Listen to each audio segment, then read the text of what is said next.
Howdy, this tutorial video is a continuation video on Pythagorean Theorem. And Pythagorean Theorem is used to find the missing length or missing side of a right triangle. So we learned a formula in our last video for Pythagorean Theorem, and that formula is a squared plus b squared equals c squared. And just a quick review, A and B are either of the legs of the triangle, and then C is your hypotenuse, which is the longest side, and it's opposite the right angle, okay? If you are trying to do this assignment before doing the first Pythagorean theorem, go back, do that one first, because this one won't make sense without it, okay? So on that first Pythagorean theorem video, we dealt with being given both legs. Okay, so we were given both of the legs of the triangle and we had to find the hypotenuse. So now we're going to do it if we have to find a leg. So I know that 11 is the hypotenuse because it's across from the right angle. Okay, and then I'm actually going to move this over. It's across from the right angle, and we know the hypotenuse gets the letter C from our formula. Okay.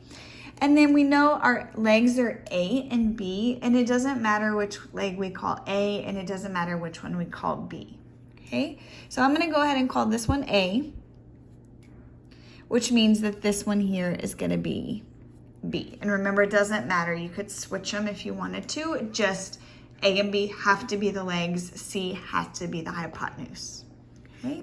So we need to find out what A is, what this side is, or you could, if you had switched it, you would be solving for B. Remember, it doesn't matter because you're basically solving for the missing leg, okay? So we always start out with our formula. A squared plus B squared equals C squared, okay? So we don't know A, so we can't fill that in. And we know that B was 5. And this time we were given C, which is 11. Okay, so let's solve what we know. We don't know A squared, but 5 squared is the same as 5 times 5, which is 25. Okay, and 11 squared is the same thing as 11 times 11, which is 121. Okay, so if we have to solve for A because we need to know the missing side, the first thing that we have to do is get the A by itself. Okay, and I see two things in the way. I see a square in the way, and I see a plus 25 in the way. Okay, so if I had $25 and I wanted to get rid of it, I would subtract it from me, okay, right? Like if I have it, I have to get rid of it, okay? I have to do the opposite. So if I have a plus 25 here, to get it out of this side, because remember, we're trying to get A by itself, so this has to go away because it's on the same side. To get rid of it, you do the opposite. So the opposite of adding 25 is subtracting. But in math, whatever we do to one side of the equal sign, we have to do to the other. Okay, so this A squared comes down. My 25 minus 25 cancels out, sorry. 121 minus 25 is 96. Okay, so we're not done yet, and there's a really easy way to check. We know that 11 is the hypotenuse. That means this has to be the biggest side. The hypotenuse is always the biggest side. But when I look here, it says 96. Well, 96 is bigger than 11, okay? That should be a really good reminder that you're not done here, okay? We don't have A, we have A squared, so we have to get A. So you learned in the other video that the opposite of squaring, because remember we do the opposite in math, the inverse in math, to get rid of something. So to get rid of this little square up here, we do the opposite, which is taking the square root. But whatever we do to one side, we have to do to the other. Okay, the square root and the square cancel each other out. And then you may use your calculator. The square root of 96 is 9.7979, and it goes on, okay? I would like you to round to the nearest tenth. Tenth is one number after the decimal, okay? We look to its neighbor to decide how we're gonna round. If it's 0 through 4, the neighbor, you're going to round down, which means keep it the same. And if it's 5 through 9, you round up. Okay. So its neighbor is a 9, which means I round up. So this becomes 9.7 is going to round up because that's what its neighbor told us to do. So the 7 becomes an 8. Okay, and our missing side is 9.8. Okay, so for me that was A, but if you had switched your legs and you made the unknown B and the known A, yours would say B equals 9.8. That doesn't matter. It's just this missing leg is 9.8. And a good way you can check yourself is the two legs have to be smaller than the hypotenuse, which is true. 9.8 and 5 are smaller than 11. Okay, we're gonna do 2 more together, and then you have 2 that you're gonna do by yourself. Let me readjust my camera, sorry about that. Okay. I have really high-tech equipment over here if you can't tell.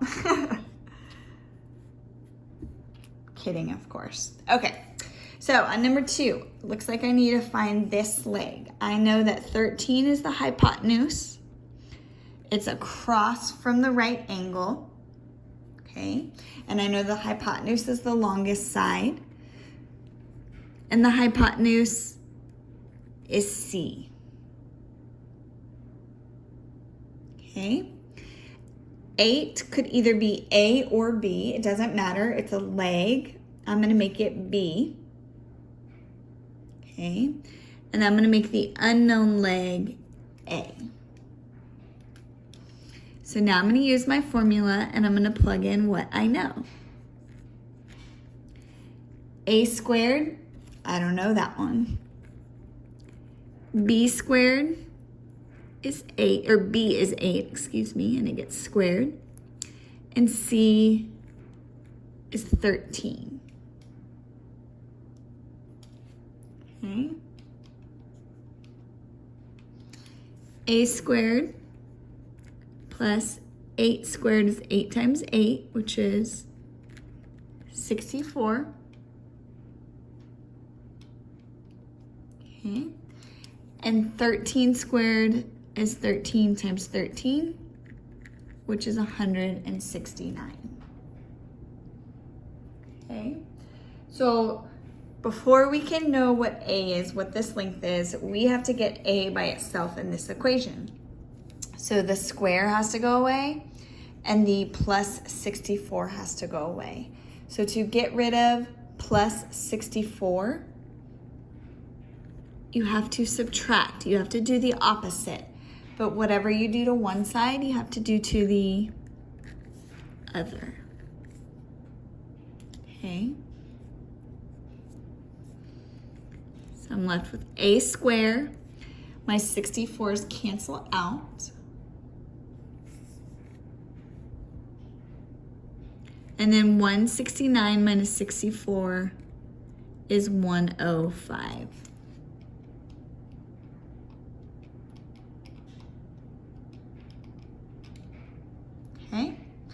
So now to get rid of a square, we do the opposite. We take the square root. But if I do something on one side, I have to do it on the other. The square and the square root cancel.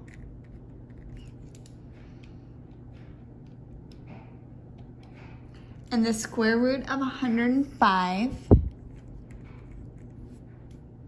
is 10.24695. I want you to round to the nearest tenth. That's one number after the decimal. To round, look to its neighbor on the right.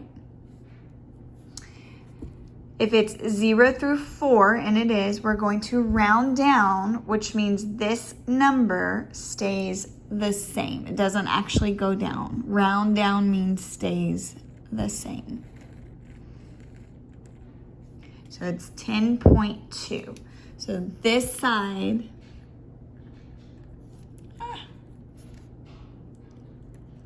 is 10.2, and you can check yourself. The hypotenuse has to be the longest, and it is. Okay, let's do one more together. And I need to see all these three problems written out. So if you want to do this last one by yourself, you're good, you know how to do it. You want to do it faster than me, great. But I do need to see all of these 1, 2, and 3 worked out, and then you will do number 4 and number 5 by yourself. Okay, so 3, I know I'm trying to find the missing angle, so I'm going to use my formula, a squared plus b squared equals c squared. It's Pythagorean Theorem.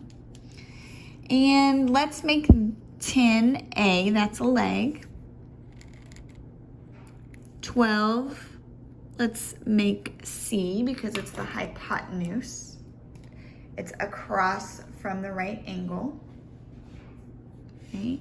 And then remember in the last video I told you that the legs actually make an L too. So this is like a backwards L, but it's still an L. Okay. So if I label this leg as A, that means the leg I'm solving for must be B.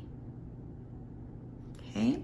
So I'm going to plug in what I know. I know that A was 10. I don't know B, and I know that C was 12. Okay. 10 squared is 100. And that was 10 times 10.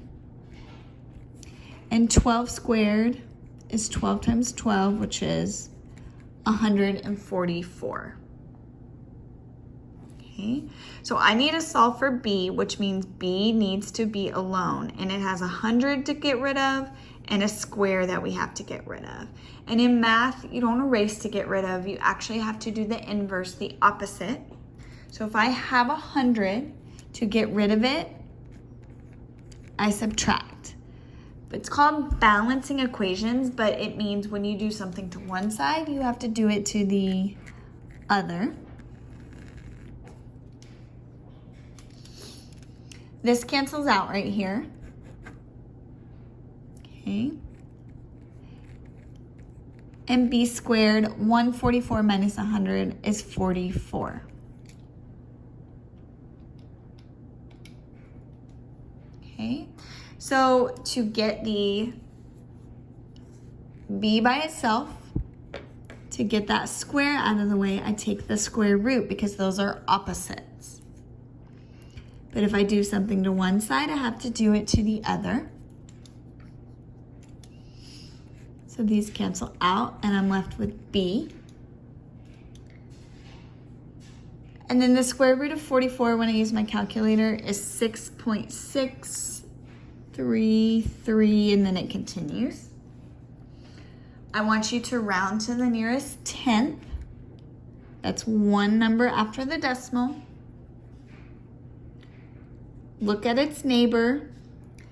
0 through 4 you round down, which means you keep it the same. 5 through 9 you round up. It means it gets a number bigger. Its neighbor is a 3, so I round down, which means it really stays the same. So that 6 stays a 6. Okay. I could come in here and actually plug that in for B. My hypotenuse should be the biggest side because the hypotenuse is always the longest side. So 12 is bigger than 10 and it's bigger than 6.6. So that's a good way to check and make sure you did it correctly. Okay, so you have 2 problems that you're gonna do on your own. On number 4, you will have to round, I believe. And on number 5, I believe that you get a whole number if I'm remembering correctly.